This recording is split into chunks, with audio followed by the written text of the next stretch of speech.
to Time with Terri, coming to you from the Space Coast of sunny Florida. I'm Terri, a retired PT assistant who has worked with seniors my entire career. In this podcast is not just a podcast, it is my mission as a senior advocate to provide you and connect you with an amazing network of resources to help you navigate this stage in your life.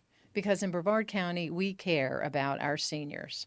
Now, my trivia question today is, how many homeless veterans are there in Brevard County? And the reason I'm asking that question is because of my guest, Greg Bowman. He is the Community Outreach Manager for a wonderful organization, National Veterans Homeless Support. So welcome to the show, and thank you so much for everything that you do for the homeless veterans in our area. Well, thank you for having me. I guess how did I get started in this? I was at one of their yearly golf tournaments with some other friends, and it was a good cause, but we always would go around and play in the scrambles just to win stuff. But I started learning more about the charity when I met George and Jennifer Taylor, who run the charity. They came by and talked to all the players, and just seemed like a good fit for me. I had just retired from the Space Center. I was in the Navy for 10 years. There's a lot of veterans out there that are in worse shape than I am, and they need our help, and we owe it to them to help them. So just got involved and started helping them where I was asked to help, and getting with community folks such as yourself to get the word out about what we do and our mission and how we're helping the veterans, the homeless veterans and at-risk veterans. That could be even someone who's still active duty. If they need help and they come to us, we will help them either ourselves or find services for them. That's good. That's good. Well, tell us about yourself. You're originally from South Dakota. And so I was born there at Rapid City, South Dakota, at Ellsworth Air Force Base. And several months after that, we moved to California. We were at March Air Force Base there till I was like 4 or 5. Then we moved to Omaha, Nebraska. And then after that, we went to MacDill when my father went to Vietnam. So you were an Air Force brat. I was all over the place, all different bases. My brothers were all born at Air Force bases as well. My mother's Canadian. They met each other at the end of World War II up in Canada. During the Depression, my father moved up there with his family and joined the Canadian Army Air Corps, went to pilot training there. And as far as I know, in 1950, when he came down to the United States and got his wings, he was one of the few people, if not the only one, that had Canadian and American wings. Oh, wow. So I thought that was pretty cool. That is. And he's done some neat stuff. He had neat roommates, like Gus Grissom was his roommate. Really? In Tulsa at Vance Air Force Base. So that's kind of the long and short. And then I got out of the Navy in 89 and started working at Kennedy Space Center on the Space Lab space station programs. And moved from there. I supported some government DoD programs throughout my career. I went to New Orleans and was the Artemis I Quality Engineering Manager. Oh, nice. And then ended my career at Kennedy Space Center as the Starliner Quality Director. Nice. That's nice because if you work at the Space Center, you have kind of like a front seat to when the shuttles go up. So, and I think that would be so exciting because you're like, oh my gosh, I took part in this, whether it was just putting a screw in or engineering or whatever. It's just so exciting to know that when you work at the Kennedy Space Center that you took part in that, which is great. To piggyback on that a little bit, when my dad was stationed at MacDill Air Force Base when he got back from Vietnam, we would drive over here and watch the Apollo rockets. So now we've got Artemis. Yeah. So me and my brothers have seen both rockets, and I'm still kind of working part-time out there too. Nice. And a few weeks ago, I was actually up at the crew module on Artemis doing some cargo bag work for Kennedy Space Center and NASA. Great. And you played hockey. I did play hockey until I was about 40, 41, and my body gave out and started golfing a lot more. It was a little bit easier than playing hockey. Did you watch the hockey game? Of course I did. I did. Best hockey game I ever saw in my life. I know. I didn't realize that it was on. I was like, oh, I wish I would have known it was on. I wasn't paying much attention, but how exciting. I know, It was especially if you're a amazing. if you're a hockey player, that must Yeah. have been really It exciting. was the best hockey game I think I've ever seen. Really. And Good we kids. won, and that made it a little bit better, even though I'm American born with Canadian roots. Mm-hmm. The Canadians had won before, and U.S. hadn't won since 1980, so Yeah. they played hard. It was a good, gritty game, Mm-hmm. good, fair. I mean, it was just amazing. Yeah. I've watched Good. it twice more since then. Really? Yeah. Yeah, They were good kids too. And I'm just like, let the they kid, are. let them alone. They're celebrating the United States. That's what they're representing. Yeah, So it's like, be proud and be happy for them. 100%. Yeah. 100%. Yeah. One of the major things that we do with NVHS is we go out and do our search and rescue kind of operations. We go out into the woods, on the streets where the homeless veterans are, Mm-hmm. make contact with them. I believe we only have a few people that do that, so they get used to seeing the same people That's good. and don't think someone's bringing law enforcement in or anything. Because I had asked early on, I said, can I help with that? And they kind of pushed me off and said, just do the community stuff, because I guess there's a knack to it. And we don't want to upset the apple cart any more than it Mm-hmm. is with people coming in their encampments. But they go out there and they'll find the veterans, help them get their benefits through the VA if they haven't done that. A lot of them are living out there because they don't have any money, Mm-hmm. and the process of getting your VA benefits can be a little bit dicey. But once they get rolling and now they've got money coming in, they set up a bank account for them. Then they start working on the counseling part, the mental health part, the addiction part. And if they want to start doing that, then we'll help them. Mm-hmm. They're not being forced to do anything. It's all on their schedule, on their time, Mm-hmm. what they want to do. If they get through all those wickets, then we start looking at transitional housing for them to get them out of the woods and into an apartment or something here in Brevard County. We work with several different property owners that provide housing for these folks. And so we get that part done.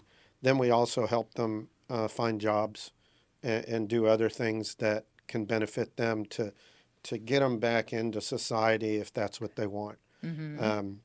I believe I heard a story. There was one gentleman, they had done all that for him. He had gotten an apartment. Was so used to living in his tent that he put it in the little great room that he had in the apartment Oh. and slept in there. And then I think eventually he ended up going back. He just wasn't ready for neighbors or whatever the case was. I don't know all the details. Mm-hmm. But he's doing good, but he's back where he's comfortable. Yeah. And on our website, we have a lot of different stories. You can click on them, see veterans that were helped and they've gotten into homes and, with their cat or their dog that they were living outside with, and just all kinds of things like that. So the other thing that we do is we help at-risk veterans. Those are veterans that are active duty or not homeless that need help. And they may find us through venues such as this and say, I need help with X, Y, and Z. And they'll come to us. And if we can't help them, there's so many different veterans organizations here Yes. in Brevard County. There's no way we can't find them someone to help them out. Right. So it's quite a network. When we did that roundtable, Mm-hmm. I was surprised I hadn't met Ryan or Dan or some of those other folks before, but they all knew who NVHS was. So we all help each other and help our veterans. That's good. Because I was in reading, like in 2008, there were 1,800 homeless veterans, and now there's like 200 to 300. Correct. Which So is the HUD, the Housing Urban Development Organization, keeps statistics for all of the charities and all of the veteran activities going on in each county and each state. great.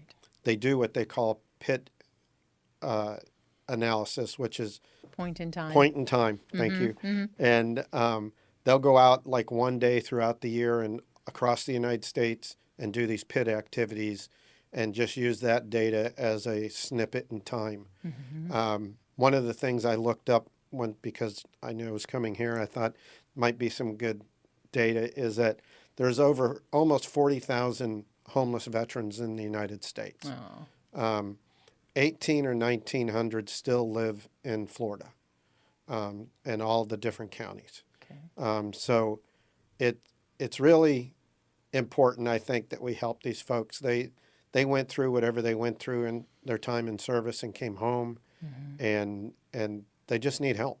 And some Right. people want help and some people don't. Some people are just waiting for someone to come up with a kind voice and someone to talk to that they don't have out there, right? And so it's important. So getting back to the folks at HUD, so they put together all the data, and we have access to the HIMS system, the HUD Information Management System. And knowing I was coming here and you'd asked some questions about data, in 2025, NVHS helped over 389 veterans and veterans at risk. In Brevard And that County includes alone, right. transitional housing and all the other things. Great. 95% were men, 5% were women. Age groups are 25 to 65, and there was 4 below 25 I remember seeing. Okay. Some of them have disabled conditions, about 70% yes and 30% are no. And they also keep track of services rendered. So what that means is every time we give a case of water or a bottle of water or a tent or some clothing or some hygiene items, that all goes into the system. And last year, NVHS distributed over 10,000 items to those homeless and at-risk veterans. It also includes services such as helping them with the VA and other things along that line too. So we have a small group of people, maybe 10, 11. 5 or 6 are paid. 90% of all our income that is donated go to the veterans. The rest is for operating costs. We don't have a fancy place. We have a little place down off of 520 in Cocoa. If you drove by it, you wouldn't even know what it was unless you saw our van out there. So we're not blowing a lot of money on things that aren't necessary. That's good. It all goes back, and we've got quite a few events every year. I don't know if you wanted to get into that right now. Sure. Okay. I was going to say the fundraising events that you have Right. are right. So every April we have our annual golf tournament, which is one of our biggest events, and it's at Rockledge Country Club on April 24th this year.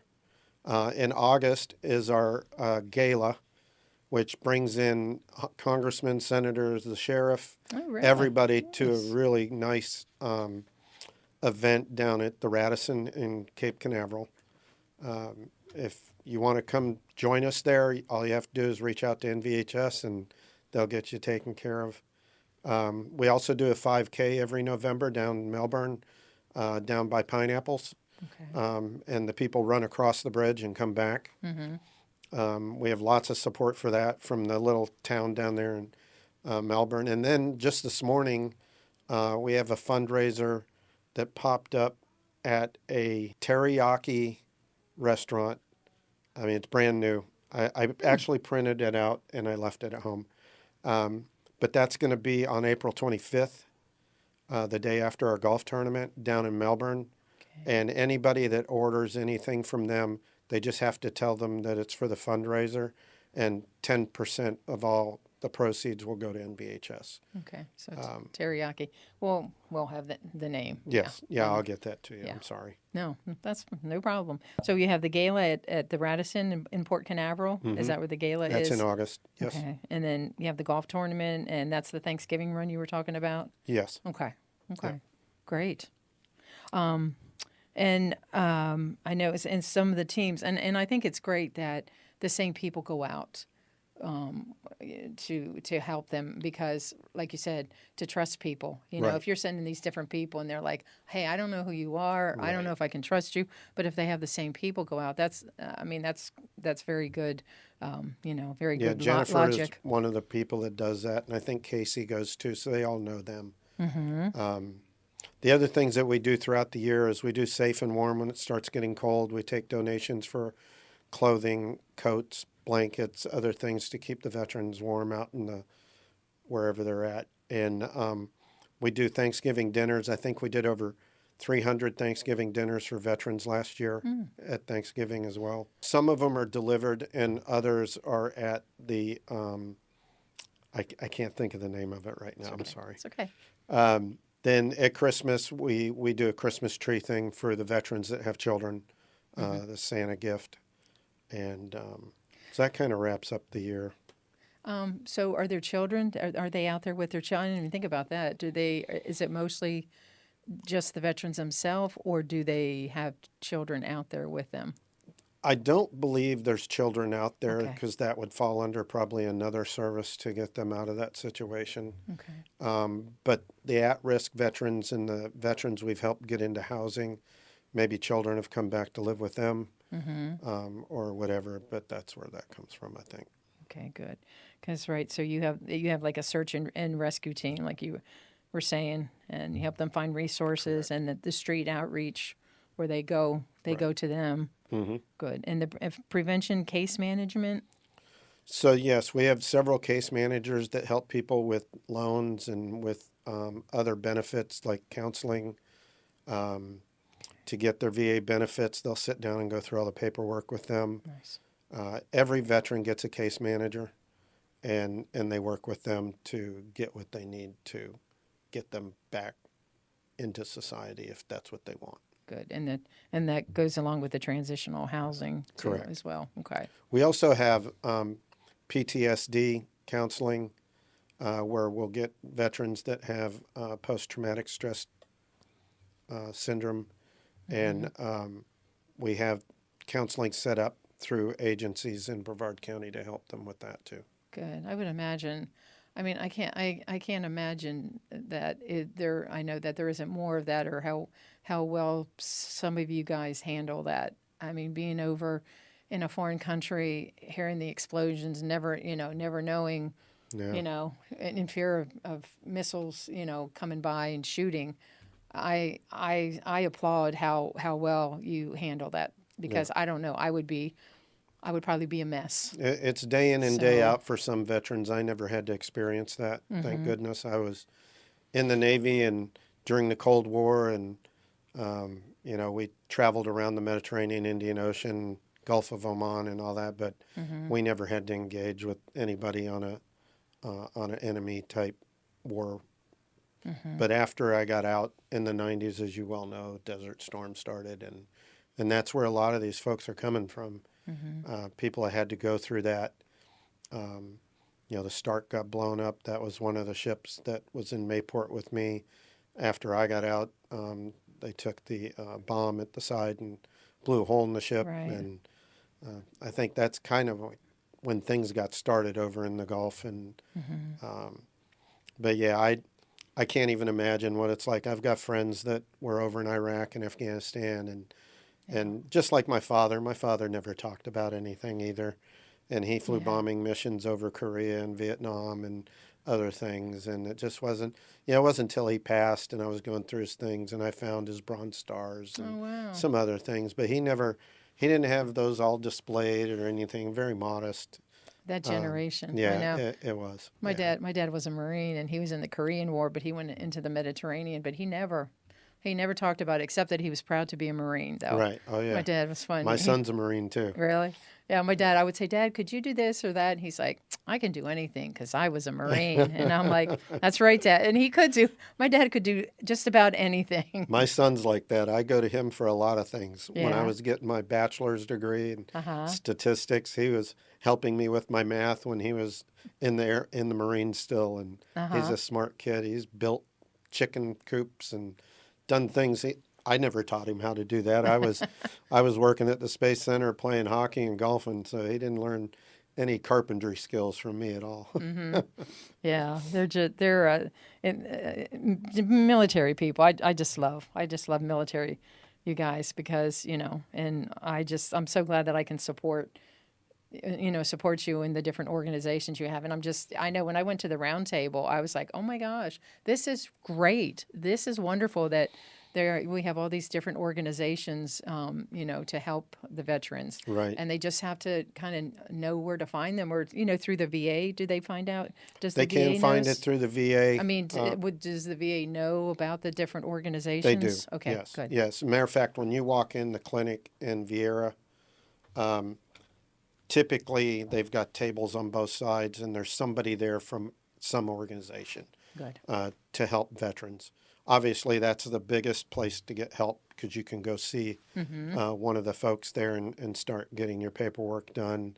The gentlemen that work at the counter there are all very helpful and will do anything they can to help veterans. I was there one day, and a gentleman walked in, first time ever getting there, and they took him over to another person who started working with them.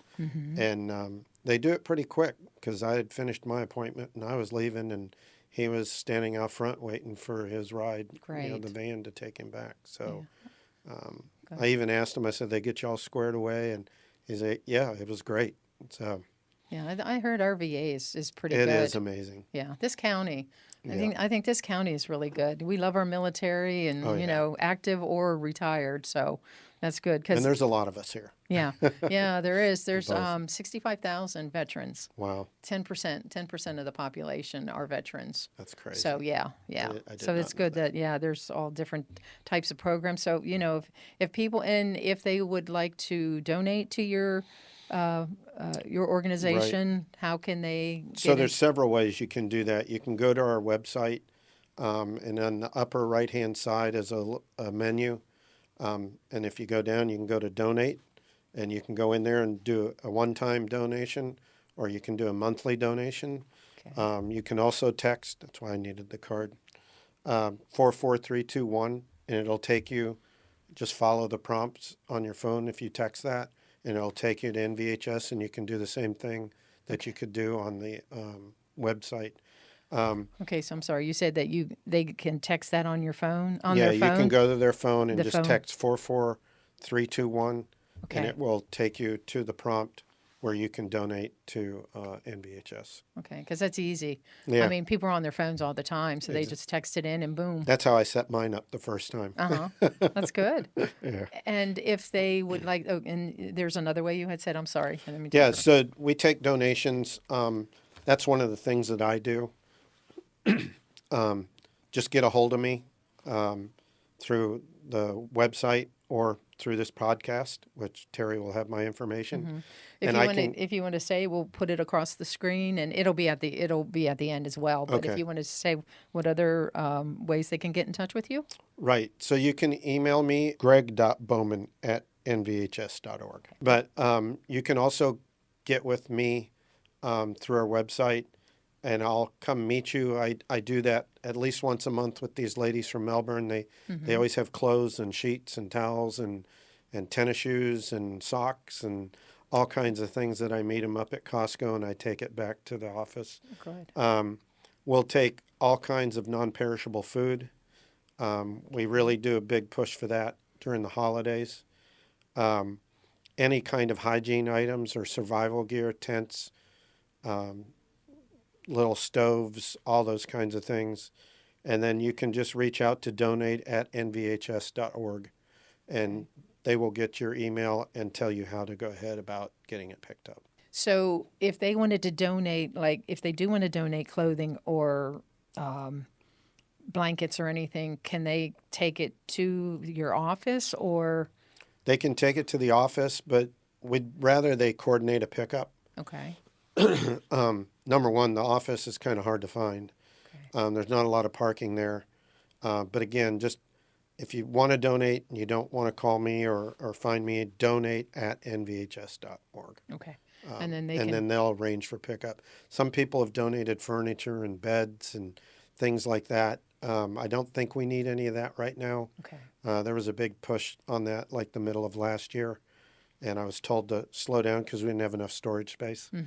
Um, What type of items do they commonly need? Like, what are there things right. like right now that you need, or Yeah, we always or need like pop top canned goods, meats, tuna, chicken, ham, soups, pasta, fruits, ready to eat meals, protein rich snacks, beef jerky.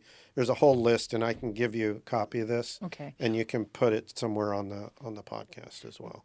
And if they look it up on the website or on Correct. the mail, it'll have that listed. It will under donate. Okay, Yeah. okay, so that you can donate either right money or Or products or or yeah goods or and goods. yeah. Right. Okay. Great. Trying to think if there's anything else. I know I just have a few little quotes here. Okay. I can never get one. But this does say that part of the cure lies in creating systems dedicated to solving each community's issues. And one of the reasons why in Brevard County that it's such a success is because you guys have targeted issues because you know what they need and you know That's right. how to give them the resources to get back into society.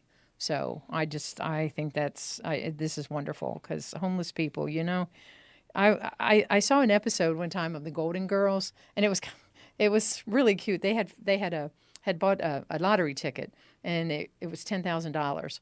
So they were Dorothy accidentally put it in her jacket, and Sophia gave it to the church came and we were picking up clothes. So the ticket was actually in the pocket, and she didn't realize that. So they Oh, went out looking for the coat to get the ticket, and they ended up in a homeless shelter, and they found out that it was there somewhere. So they kind of spent the night there because they were trying to find digging out. through the codes. But they heard they were because they were trying to find the ticket, and each of them had talked to people in the homeless shelter of how they got where they did, how they became homeless. Because sometimes people just think, well, they're just lazy and they don't want to work, and that's so far from the It truth. is. It And is. then by the end of the show, after they heard all their stories and they found the ticket, they all looked at each other and they just shook their heads and they gave the ticket to the priest who was running the homeless shelter. So it's like, Perfect. because you just don't know. I know that Yeah. really touched my heart. And I was like, that was such a good episode. But, you just never know what people are going through. And, And they that's a need very help. good analogy because that's what the donations to us do too. Mm-hmm. They come to the priest, which is the home office, and then we distribute them to the folks that need them or use those donations to purchase things for them. Mm-hmm. So it's been fun. I've been doing this maybe 4 years now, Yeah. just helping out where I can and trying to get the word out. I really appreciate you inviting me here. Oh, I'm so happy to. I was scared, but I'm okay now. Yeah. See, I'm harmless. Yes, you are. I'm harmless. Just a casual I was conversation. pretty scared, but Oh, really? I Oh, had never you done did a great anything. job. I've talked before when I was working as a director and manager in front of people, but Mm-hmm. there it was a little bit different than sitting down and Uh-huh. because I watch a lot of podcasts and a lot of people, most of the ones that I like, everybody seems pretty kicked back. So Mm-hmm. hopefully I'm giving that air about this, Yes. even Well, though I'm nervous I'm too. churned up inside. Yeah, I'm nervous too. I couldn't find my words, and you just jump right in at the beginning. I was like, "Oh, thank you." Teamwork. Yes. Yeah. So my quote. I just have two quotes here. Some gave all, and some are still giving. And this next one is a quote from Ronald Reagan. We can't help everyone, but everyone can help someone. That's right. And that is such a I loved Reagan. Yeah. So it's the bravest battles, and then just a couple. The bravest battles are often the ones you don't see, and I really like this one too. Every veteran has a story. Some just need a safe place to tell it. That's right. So that's great. So thank you so much for all that you do for homeless veterans. And so if people want to get in touch with you, whether they need help or they know someone or they would like to donate, and also do you people to volunteer? Like if people want to volunteer? Yes. Yeah. Again, just reach out to NVHS or myself. Mm-hmm. And I believe we even have some positions located on our website under where you can help or some place like that on the menu. Okay. The other thing I'll say too is if you see somebody who's homeless out walking around, don't be afraid to let the local authorities know. A lot of them have our cards and they know how to get a hold of the right services for them. And it doesn't have to be, holding the person or anything. You just see somebody, maybe go by, if you're driving by the Melbourne Police Department or whatever, just pop in, say, hey, saw this person. They're walking down the street. They look disgruntled or whatever, right? And homeless.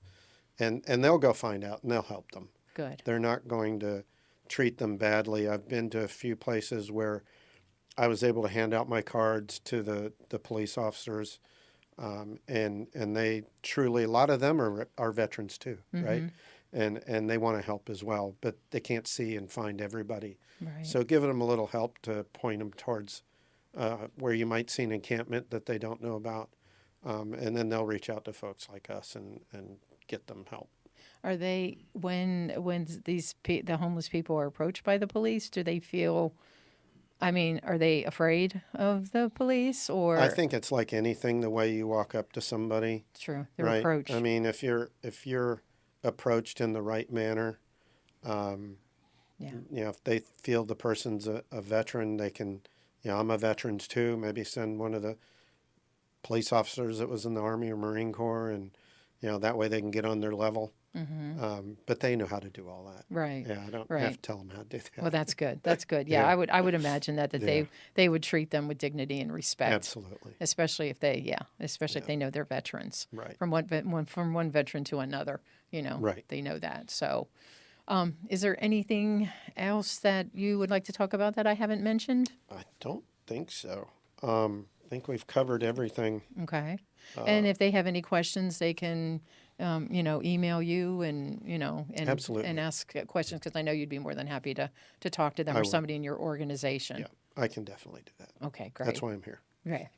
That's wonderful. Well, thanks, thanks a lot to Greg Bowman for, letting us know about National Veterans Homeless Support and all you do for this community. So I've enjoyed our time together. Yeah, me too. And I look forward to our next episode of Time with Terri. And just a reminder, reach out to someone and be a blessing, and you'll be blessed too. Bye.